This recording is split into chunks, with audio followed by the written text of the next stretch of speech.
Il est difficile de ne pas s'exaspérer de la manipulation des images qui est effectuée par le groupe terroriste Hamas, même au moment des libérations d'otages. On voit bien que tous les plans sont filmés d'une certaine manière pour montrer évidemment que les terroristes sont des personnes sympathiques et finissent même par saluer leurs otages. Mais il faut bien comprendre qu'ils utilisent la propagande classique,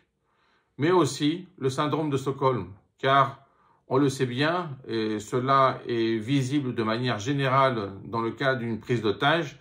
les otages, et ici en particulier nous avons des otages très jeunes ou très âgés, ont une tendance à éprouver un sentiment positif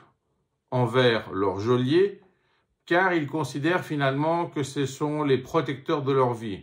Donc, en utilisant ces deux principes, nous avons ce type d'image. Mais il ne faut pas oublier, et cela est très simple, que ce sont les mêmes terroristes qui ont kidnappé et séquestré ces enfants et ces personnes très âgées, sans tenir compte de leur innocence, sans tenir compte du fait qu'ils n'interviennent pas dans la politique d'Israël sur le plan officiel, sur le plan politique, et que ce sont des personnes qui sont simplement innocentes, qui sont donc exploitées